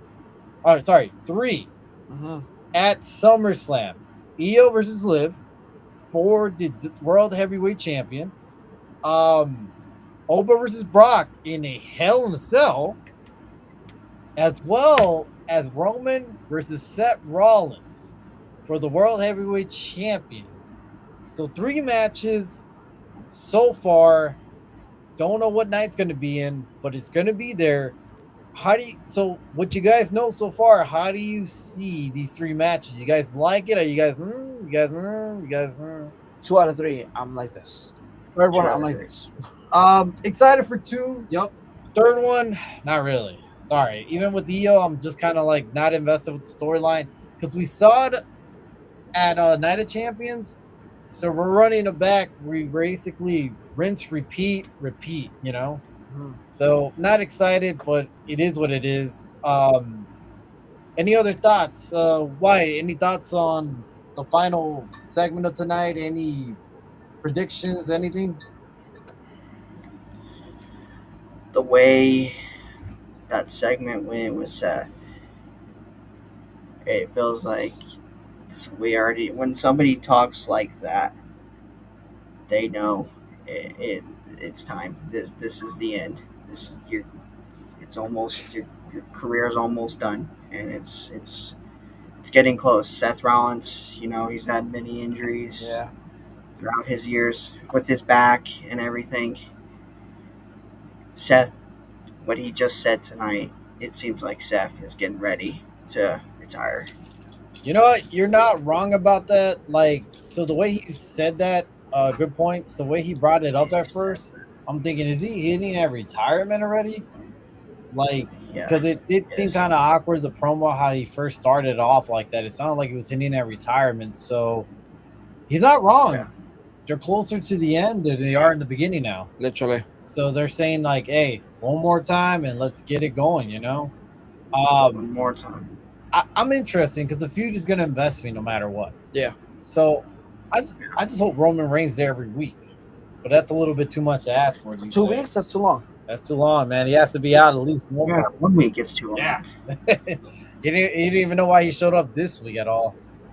No. What else we got for comments tonight? Let's see. Nick says, by the way, what is happening with Kevin Nash these days? I don't know. Actually, I've been not following Kevin Nash anymore. Yeah, have I? Nick, if you know something that we don't know, we would love to hear it because I stopped following that guy. What else you got? OTC1 versus Visionary, Tribal Chief versus the Vision Killer, the World Champ versus former World Champ. That is true. The former World Champ versus the World Champ. That's gonna see. Here's the thing. That should be the main event for night 2. All right, look, Sami Zayn is champion. Yeah. Put some respect in his name, yes. But in the end of the day, I don't think he's going to be main eventing a night. So I would put Roman versus Seth Rollins at night 2 because I think that's the best main event level you could get. This is WrestleMania quality. Yeah. At SummerSlam. Yeah. This is going to move tickets in itself. So I'm even thinking about making the trip. I'm not even going to deny that one. So what else you got? Oh, come on. Streaming. Stream something which is a true sport. These WWE matches are a piece of shit. Poop emoji. Thank you for the comment. We appreciate it. First time I think I see your name. Safi2744. We appreciate the comment, bro. Thank you for the comment. Thank you for the hate. I love that. Yeah, I like that too, man. Hey, tell us what sport you're into, and then yeah, we could probably comment on that. Yeah. What else we got? Zach Uso, Roman Reigns versus Seth freaking Rollins at SummerSlam for the world champ. That is a pretty look. So here's the thing. I think that's a pretty good setup for the match. I just think the predictability kind of kills It does. So if it was on a even play field, this basically could steal the whole pay per view. But since the predictability brings it down a couple of notches. But hey, if they build it up right in the next following weeks, we could get really invested in this. Really, Honestly. what else we got? Safi once again, and everyone knows that it's just for fun entertainment and it's fake. Well, see, here's where you're wrong. It is not fake. They actually use real move sets. You have to have power to lift people up. You can't just have strings and tie up people to lift them up. You actually have to have strength, lots of strength, lots of acrobats. It's a difficult sport. They do things in real time where a lot of athletes cannot do because they got to learn how to act and they got to learn how to do movesets and all. So it isn't fake. It's far from fake. It's predetermined. And it is fun entertainment, but it's also a big workload that is underrated profession. It really is, in my eyes. Yeah. So, I mean, but that's just me. If that's your opinion, you gotta think. hey, I mean, that's all you, man, you know. But hey, thank you for the comment. Yeah. We appreciate Comments. you. Comments. Hey, check us out. Hey, likes, hate, we all like it, no matter what. We all bring Subscribe. the fun. Appreciate it, man. Yeah. Zach says Just you gotta think about injuries. Uh, You gotta think about injuries injuries. too. Injuries are real. There's a lot of people that have gotten injured. How is it big then? There's a guy who got get a lot of paralyzed, for God's sake. Literally. Yeah, unfortunately, that Big just E. happened. Yeah, exactly. Big E with his neck still broken, unfortunately. And Draws a couple of years back. Draws Yeah, too. that was a big one back Yeah. then. Hell, there was even a death. If we all remember Owen Hart falling from Owen Hart, hundreds of feet Hart up the falling. sky. El Perro from with Rey Mysterio on the Yeah. 619. Fortune, God rest his Yeah. soul. I don't think those are fake at all. They're No. far from fake. It's not fake. Zach says we definitely gonna get Bailey versus Lyra at SummerSlam. Okay, so yeah, that's Yeah, going to be. So we could probably put that on the books. That's because. Okay, so put it this way: SummerSlam's going to have 6 to 7 cards already, match cards. Yeah. Bailey and Lyra, I could see being one of them, and if it isn't, shame on WWE for not capitalizing on the storyline. Yeah. Do we all agree here? Yes, I agree. Yeet. All right, Yes, yeet it is. Yeet. What else we got? Roman versus Seth. Roman wins. Seth retires. That's the thing. If Seth retires, do you guys see Seth retire? Okay, let me ask you a question. In the next 3 to 4 years, do you see Seth retiring finally? I see Seth going part time. I can see him part time. I don't see him retiring at all. No. Part-time. And I think that's what he was hinting at the promo today. That hey, you know what? I may just end up doing part time like you are right now, Roman. Yeah. Because like you could tell his body's not going to be there. Nah, dude. It's not there where it is right No, now. it's not 100%. Yeah, so I can see that happening. I can see that going for him in the future. I don't think Seth retires anytime soon. I think he has too much love for the game. Him and Becky Lynch, and I don't think they're ever going to step away from the, full circle until years later. Where they're training also the next generation to take over. Yeah. Which we kind of see now. We're set with Braun as well as Becky with Lyra. So I can see that. yeah. So let me ask you guys a question before we start closing off tonight. We did see Sami Zayn win his first ever WWE Undisputed Champion at Night of Champions. So with that being said, Wyatt and JD we did talk about this, and John Reyes as well. We did all talk about this on Saturday. And so we kind of made it seem like we all kind of agreed it's going to be a short reign. Short. Do you guys Give it still 2 months. feel that now, or do you guys think it might just go a little longer past that? Because we do know that they got a lot of backlash for this. Because everybody just did say the same thing. It's just a short range. Triple H is just doing it for the moment. Transitional champion. Yeah, and eventually at that point, Sammy. The big prediction is Sammy's gonna drop it to whoever at Saturday night's main event. Do you guys agree on that? I can see it. I know why he wants that. There's a lot of people under his podcast definitely do I, too. I will. I give credit for that match on Saturday. I give credit for Sami Zayn winning. I do give credit Yeah. for that, but Sami Zayn right now, he's a transitional champion. So who is he gonna hand off the title to? Though is my question. Not Cody. I don't think he's gonna lose it. He's not Cody. Yeah, I don't think he's gonna lose it at Saturday night's main event. I do think he holds Give on it 2 months. to SummerSlam, and I think he passed to SummerSlam. I think he still Give it retains. 2 months. Yeah, who 2? No, he says 2 months. Give it 2 months. 2 months? Okay, but to who do you think he's gonna give it to? We do have some confirmation that CM Punk is returning next week for SmackDown. With that being said, do you see CM Punk going after the title against Sami Zayn? I can see that happening. Do you see that as a good matchup? I think that's a pretty good top mid card I match. was gonna say it's a top mid card match. It's not like Card match. main event, but it's a good match. Yeah. With that being said, I don't see too many people going after that title and winning it. I mean, but okay. So the reason I also say that is we could have a proper feud between Jey Uso and Sami Zayn. What if somehow Jey wins? I can see that. I can see it. I don't want to Out of see it, but nowhere. I can see that happening as well. I don't see him being a transitional champion just yet. I feel like they pulled the trigger for a reason, and I feel like they're kind of finally getting invested with Sami Zayn, and they're going to move on forward and just see how this goes, this experiment. Now, if Sammy can't move tickets, if Sammy sells slow merchandise, then we could see the title go off of hands and go probably back onto Cody Rhodes. I hope not. By the time he's done I hope fighter. not. And nobody's hoping for that, but if Sammy doesn't sell enough merch, doesn't sell enough tickets, that's a big possibility. Or it could go to CM Punk in I that can see point. CM Punk actually more. Yeah. I can see it. Any other thoughts and comments about Sami Zayn basically winning the title at Night of Champion, or any type of future match you want to see, or ideas where his pretty much storyline goes after this? I just want to see what they do with it.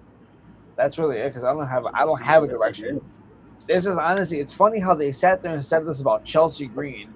I said, let's make her champion, and then what?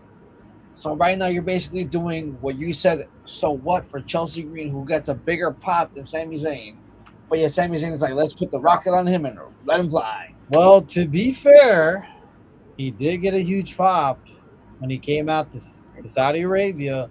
But that's his people. But regardless, he did get a pop.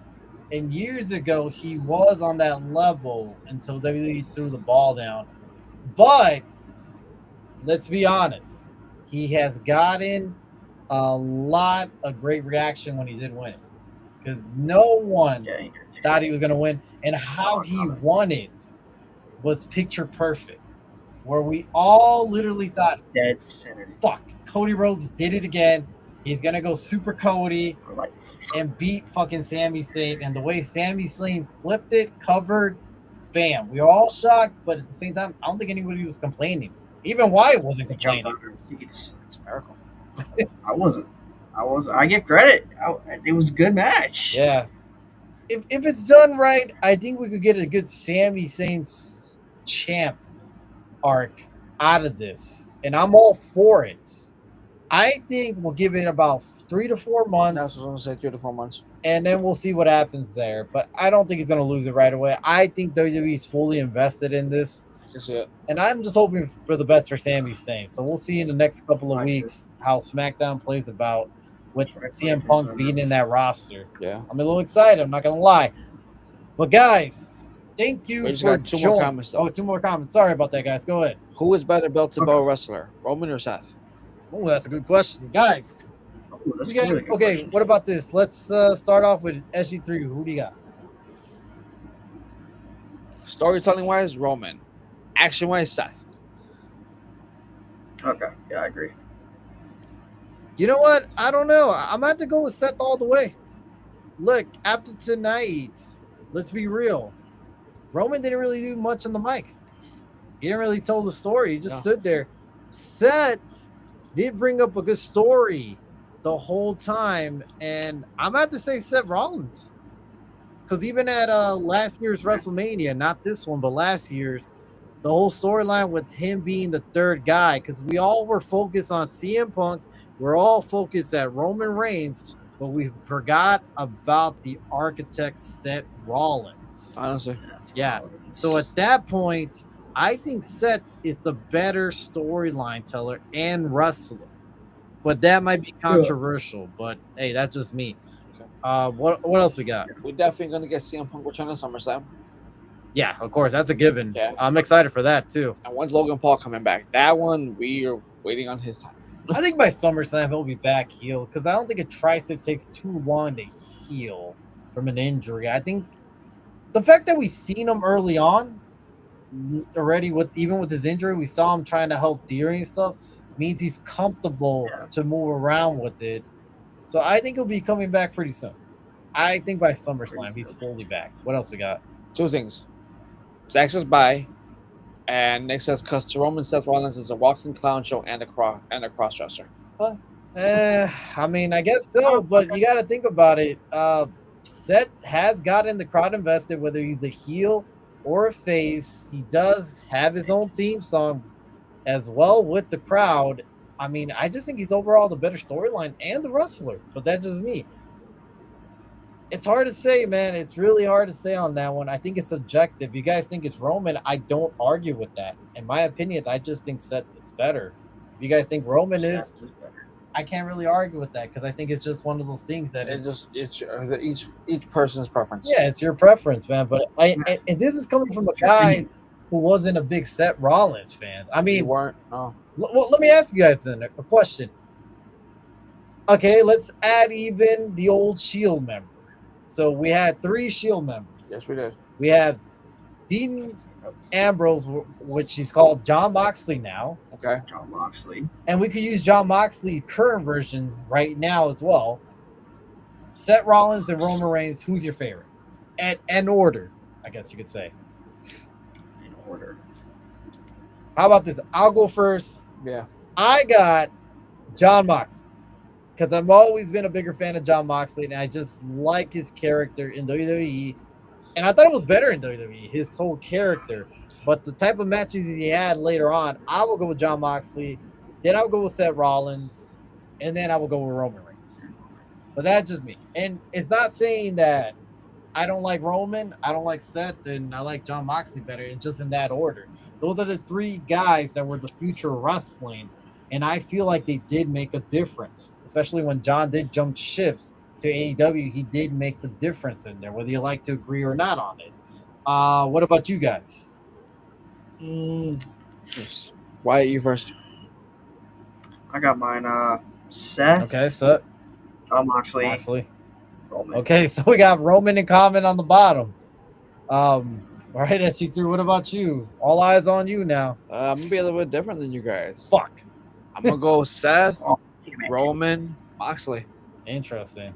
And the only reason why I just don't like Moxley is because it's like it's too much like an old school Roman, but he's been doing it longer than Roman was for Tribal Chief. I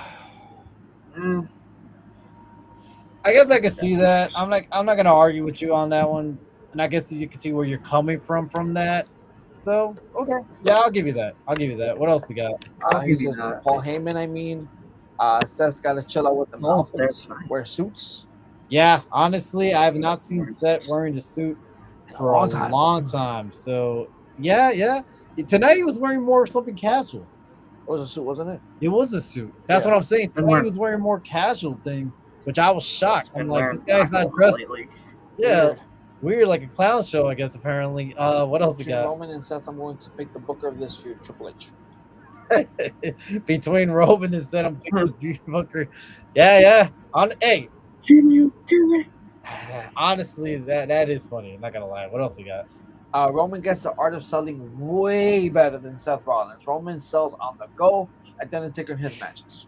You know, I'm not disagreeing with that. I always said Roman Reigns is the one of the best sellers in the industry right now. The only guy Yes. I could give it to at the time, besides Roman Reigns, was AJ Styles. And a Yeah, I guy agree. who's pretty close to Roman Reigns, but is so underrated because we don't see him like this because he's not a top guy. He'll never be a top guy. One of the guys who sells just as good as Roman is Jaden McDonough. Yep. He could sell you a lot Yes. of movesets really well and make you look like $100 off of $1. Literally. So, Yeah. but I will give you that. Roman Reigns, one of the best sellers in the industry for a top guy. Yeah. And that is hard to really do. So I'll give my hats off to that, to Roman Reigns for that one. Yeah. But regardless, guys, thank you again. Please hit that like, subscribe button. Give us a like. Give us a hate if you like. Thank you for the comments for all you guys tonight. Appreciate it. It's been great. Remember to subscribe to White Wrestling. Appreciate you, brother. Thank you. Appreciate you once again joining us, and we'll be back next time. See you guys then.